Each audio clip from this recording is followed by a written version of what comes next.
Digital transformation in higher education is often presented as something essential. Platforms, artificial intelligence, new tools, new formats. When we look more closely, a key question keeps coming up. What is actually changing in the way we teach and learn? Welcome to the Think and Do Tank podcast, an initiative of the OpenEU project.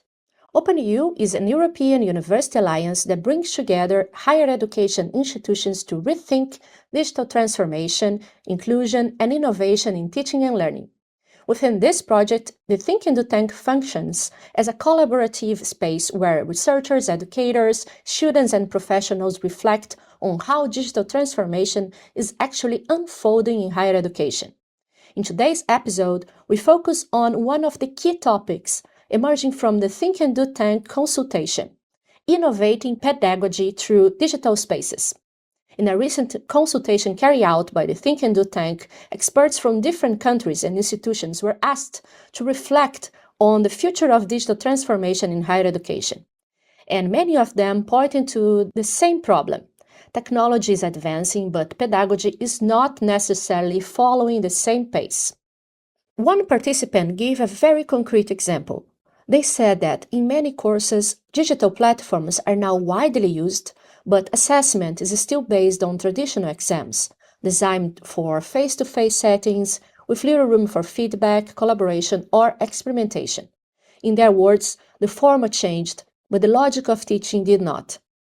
So today we're going to talk about what it really means to innovate pedagogy through digital practices. What is already happening, what is still more discourse than reality, and what needs to change for innovation to be sustainable. I'm Haline Maia, researcher at the OpenEU project with Universidade Aberta in Portugal, and this is the Think and Do Tank podcast. To explore this with me, I'm joined by two amazing guests who work directly with this topic, digital education and pedagogical innovation. Paquita, Pérez, Salgado, welcome. Wim van Petegem, thank you for being here. I'd like to start by grounding this conversation, and Paquita, could you briefly introduce yourself and explain how digital practices are part of your work today? Yes, certainly. Well, I'm a full professor in online and distance education in environmental sciences at the Open Universiteit in the Netherlands. I work at the Faculty of Science and the Department of Environmental Sciences. And the Open Universiteit, for those who don't know it, is a distance teaching university since 1984. And we have a lot of experiences in digital practices. I myself have also more than 30 years of experience in developing and innovating all kinds of educational programs in higher education, mostly in science subjects. And also with all kinds of European universities. You asked me for digital practices at my work at this moment. Well, I think they are highly integrated in both education and also in research.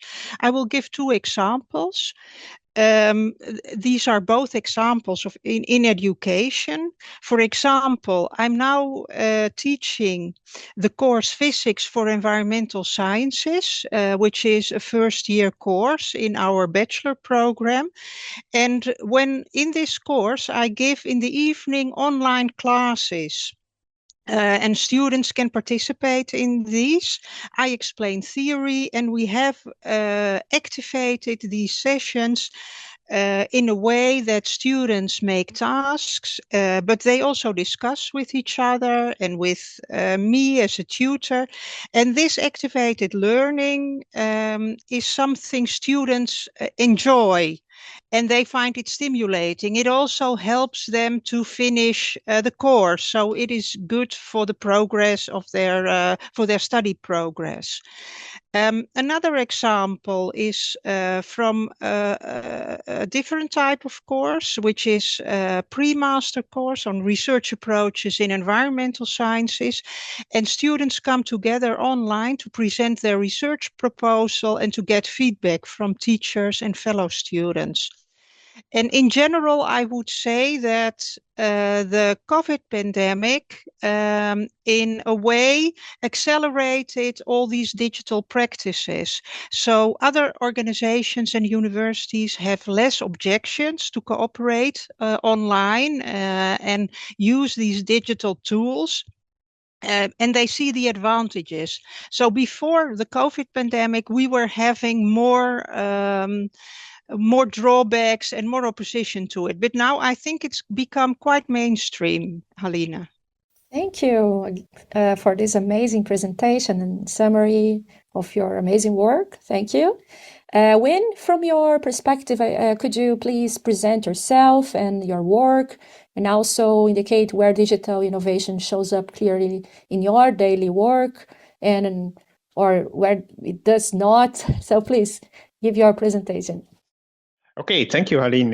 Yes, my name is Wim van Petegem. I'm also professor here at the University of Leuven in Belgium. I'm an engineer by background, and I started off as a biomedical engineer a long time ago. But since the mid-90s, I shifted subjects, and so I'm now my research domain is now learning technologies, digital scholarship, instructional design, and engineering education in general. So I'm, as an engineer, I'm interested in applying technology rather than developing technology, and applying it in a sector like education, teaching, and learning.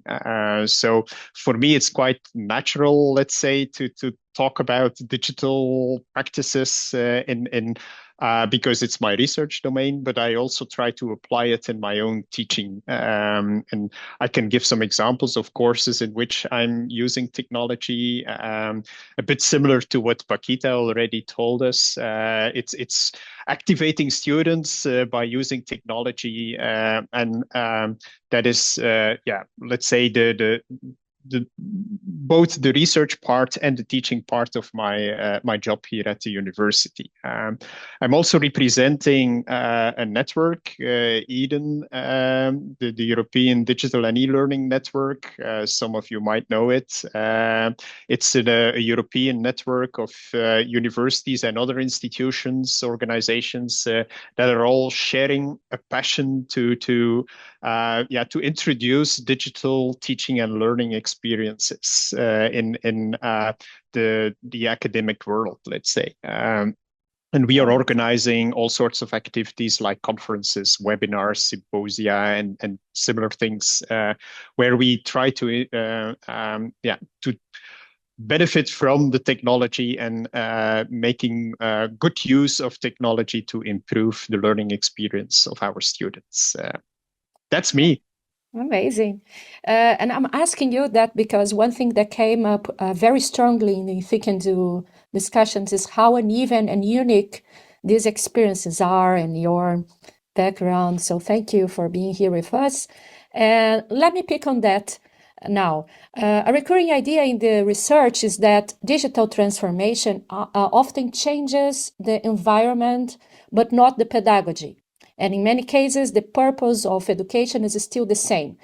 We want to help people become competent and responsible citizens, but digitalization has changed the conditions around teaching and learning.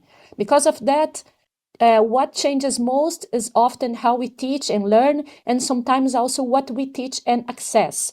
So I want to ask you both something very directly. Paquita, in your experience, when digital practices truly change how teaching and learning happens, and when it mostly is the same pedagogy with new tools? Yeah. Let me start by your first question, Haline. So I think something also which might be which might be an action for OpenEU.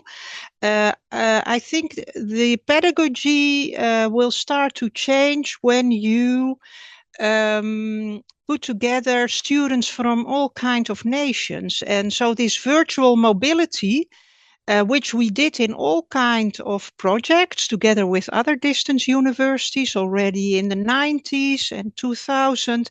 And this virtual mobility adds first of all, a cultural diversity to the courses, which you wouldn't have before. And this affects the learning process. Of course, this is in a certain way challenging. But if you do this in a very well prepared and organized way, it leads to exchange of specific knowledge which these students have, living in all kinds of countries. They start communicating about this, exchanging this, and this leads, I would say, to a deeper understanding than if you would have only a national course. So this virtual mobility is something that can be achieved without the CO2 emissions. So, and I think it is a very attractive way, and it allows also for students who don't, for example, have money to go for several months abroad, they can experience this international setting and contribute to it. So I think it can be a very attractive way. Also for the universities, we are having now within OpenEU to try to make courses in which this virtual mobility is realized. There are a lot of challenges. We can talk about that at another moment. For example, the learning platforms, how should they be organized, etc. And of course, there are, you also asked the question, where is it more or less the same, the pedagogy? I think sometimes courses are just, you add some tools to it which you have, but in the end, it doesn't make a very big difference with what you did before, Haline. Yeah. So of course this happens also, and it is not in itself a bad thing, I think. Yes. And Win, what do you see in this internationalization and challenges? How do you see this? Well, I fully agree with what Paquita says, and I can give concrete examples of what she talked about. For instance, when she was talking about virtual mobility, in one of the courses that I'm teaching here at the university, we are actually practicing that. We have students here in Leuven joining a course together with students in Penn State University in the US. And we started that course about 10 years ago. So before the pandemic, that was when we were still using dedicated video conferencing equipment to connect students at two different locations. The course has evolved over the years, but we are still having it because the students like it. In the way that we connect students here in Leuven with a more European background, with students in the US with a more North American background, and we talk about we talk about sustainability problems and the differences in thinking about these problems, even when at both sides it's engineering students, but the way they think about how these problems could be solved and how to tackle these problems is so enriching for the students to work together across the ocean. They've never seen each other, but they form virtual teams and they work on a common project, but with the different backgrounds. That's the enriching component that Paquita was explaining, and I'm very happy to see that this course is now, I think, in its 10th edition or even longer. I forgot when we started, but still students are choosing it as an elective course because of that unique intercultural, international, intercontinental experience. So that I fully agree with what Paquita says on that point. Maybe another example. People have heard about flipped classroom models where we could present learning materials to students. And they have to study before they come to the lecture rather than study after the lecture. That is the whole idea of a flipped classroom model. I I think that this also changed, let's say, the way that we are performing as a teacher in classroom. We are no longer the sage on the stage that is just transferring knowledge to our students, but we are guiding our students from the side and helping them to digest the learning material in a totally different way than it used to be in the past. And that's also thanks to the digital possibilities. We can present digital learning material to the students up front, and then they have to work on it, to study it, and they can come with questions to the lecture, and we are discussing the material rather than just transferring knowledge to the students. So to me, yes, there are already good examples of how pedagogy can change thanks to the digital tools, but not every teacher is already keen in doing that. It depends a little bit on how you feel as a teacher with these technologies. So when you talk about challenges, I think the way that teachers are using, or I would have said abusing the technology, is one of the challenges that we have to face. It's good that you bring that, because one thing that I would like to pick on that is about artificial intelligence topic. Let's go on that. Because it's everywhere right now, in policy documents, institutional strategies, public debate. But in our consultation within Think and Do Tank, many people brought this as with caution in terms of pedagogy. So, Paquita, I would like to start by you. How do you see the role of AI in pedagogy today? Do you have any special comment on that, any special feedback, or any advice or any experience within this use? Yeah, I think it will go in line with what you were saying, Haline. So I think using AI can be an additional tool both for the teachers and for the learners. At our institution, the Open Universiteit in the Netherlands, we are now starting with small courses, both for students and for educators. For example, how to prompt correctly, effectively, etc. I think one of the issues that we should address is the issue of copyright and breach of copyright. And this relates to ethical aspects as scientific integrity. So, and this might also influence how you will use it. So that is one aspect, the copyright. Then, of course, you have the item of fraud. So when students use it for making essays that they didn't write, but deliver as it was written by them. So we are working on this as well. In general, I advise my own students to use Wikipedia for correct knowledge, because AI is very often not that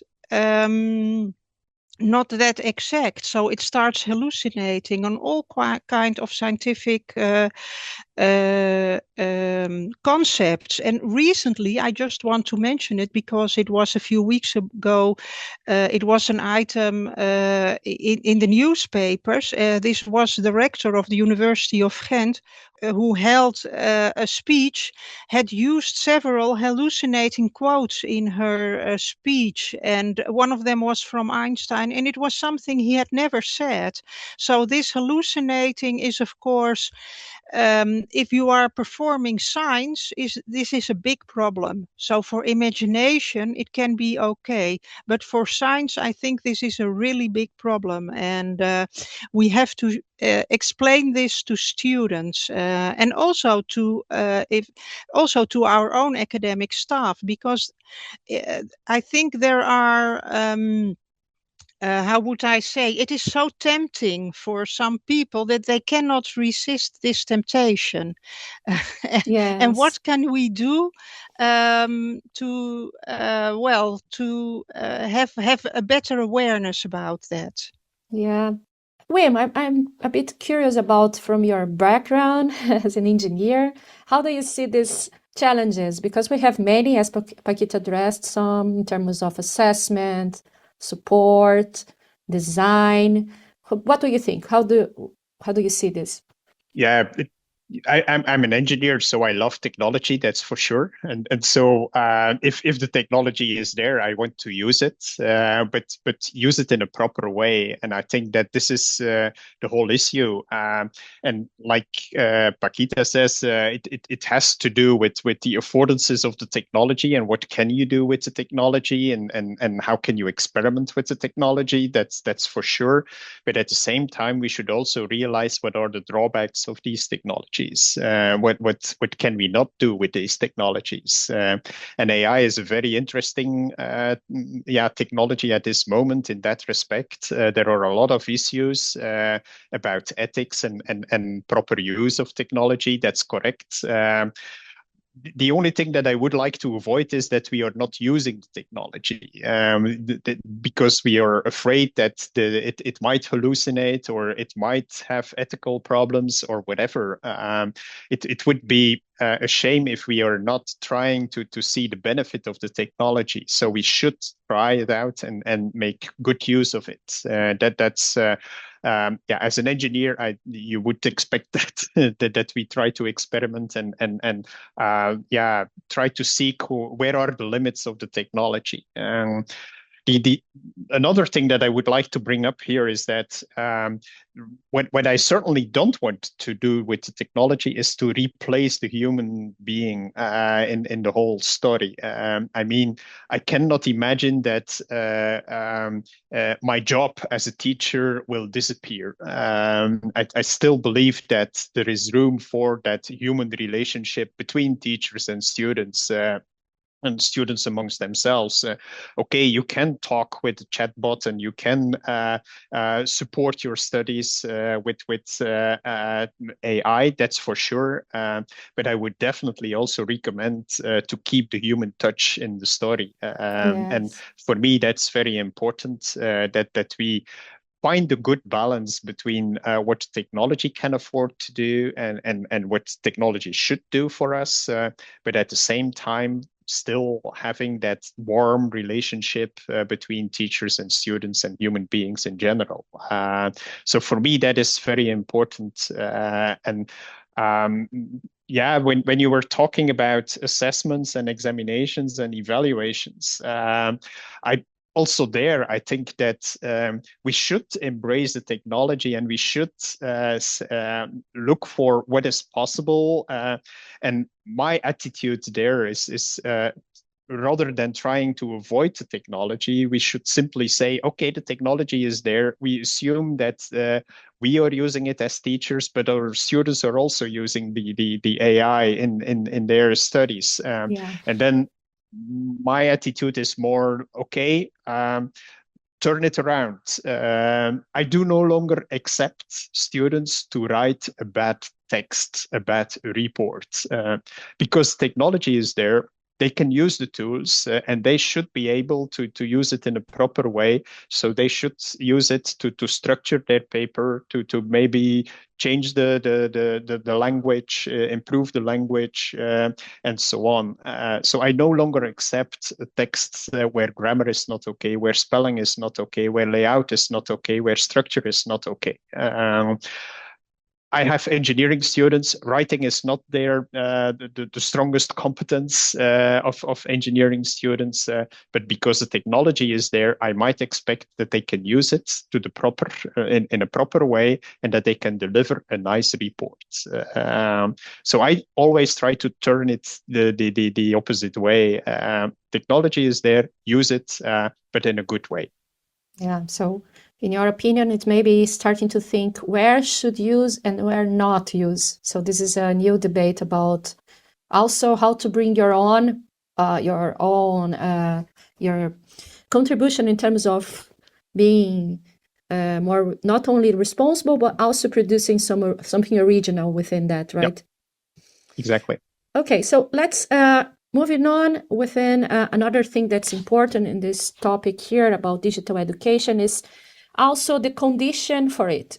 Because one thing that came from the Think and Do Tank consultation is that the innovation often fails not because teachers resist change, but because institutions do not put the right pedagogical conditions in place.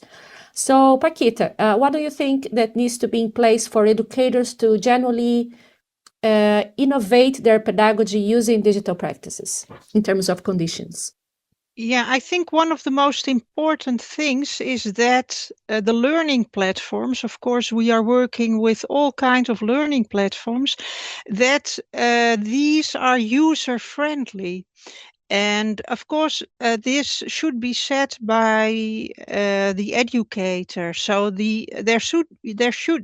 educator should be involved and also have a final say in the choice of learning platforms, its functionality, its user friendliness.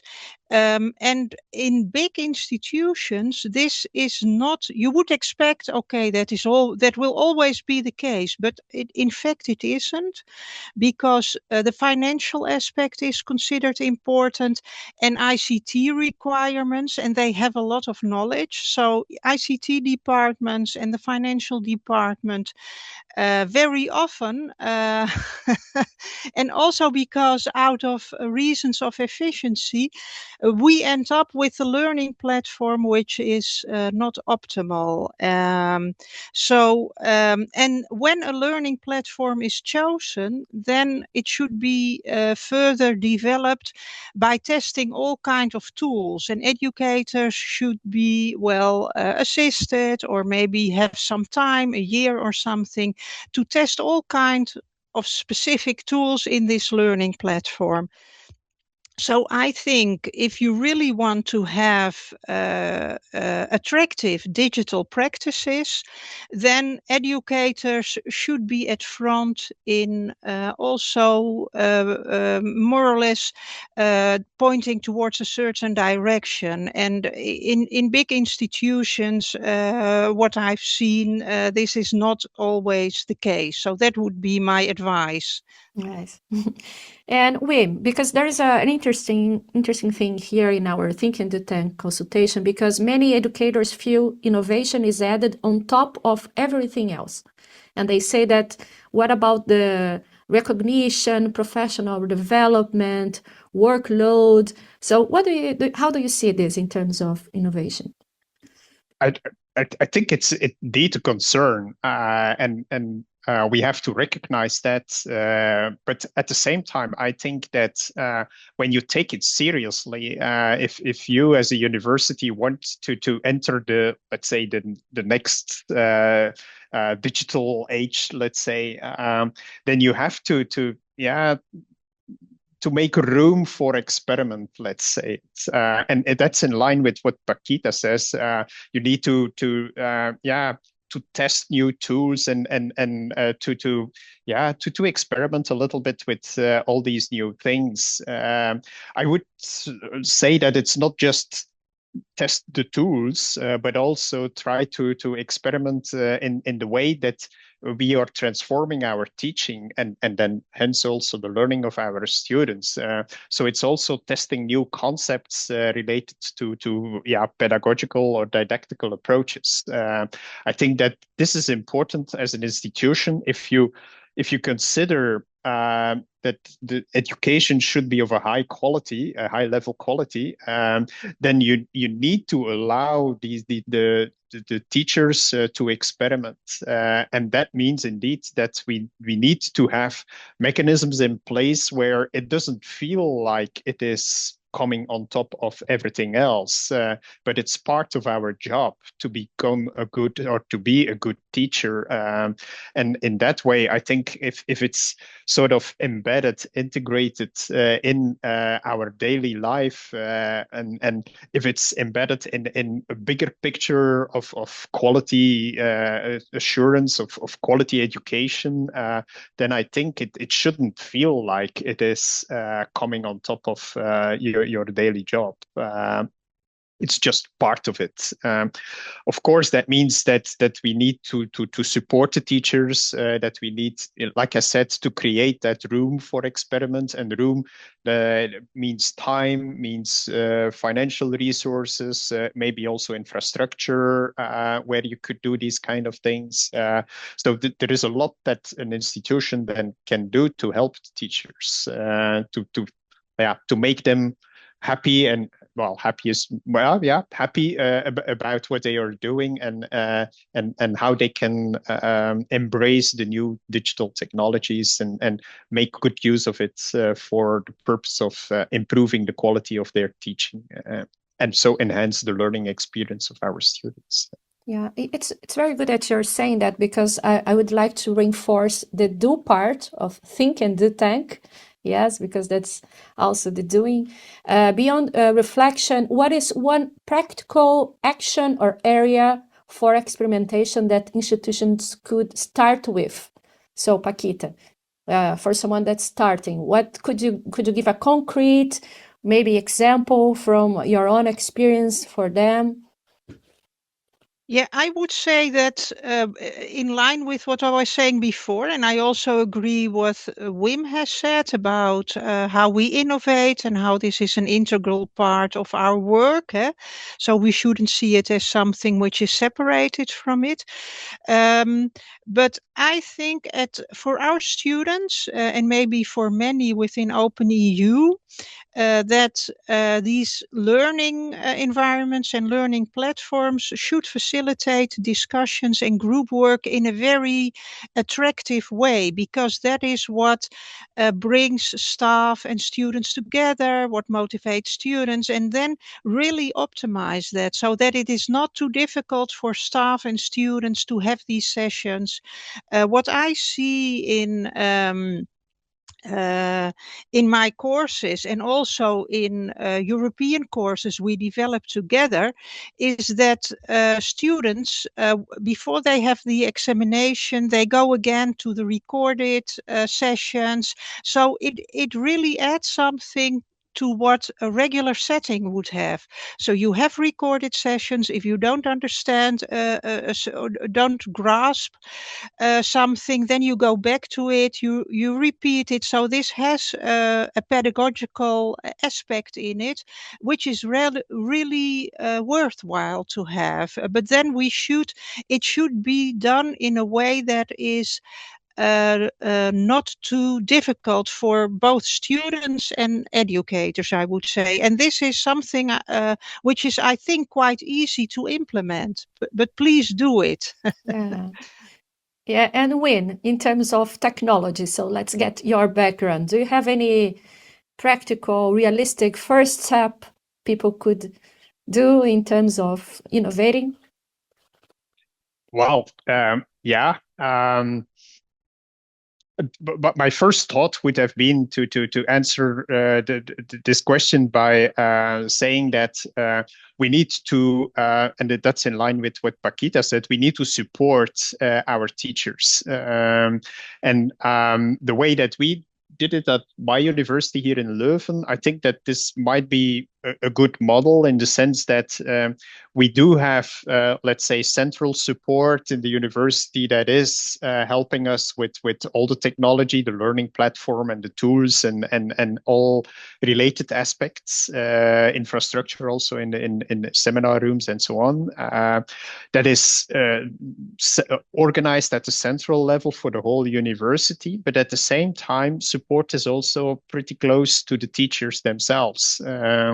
And so it's a sort of mixed model, central, decentral support, where we also have colleagues that get that room for experiment, like I already talked about. Sorry, and that is.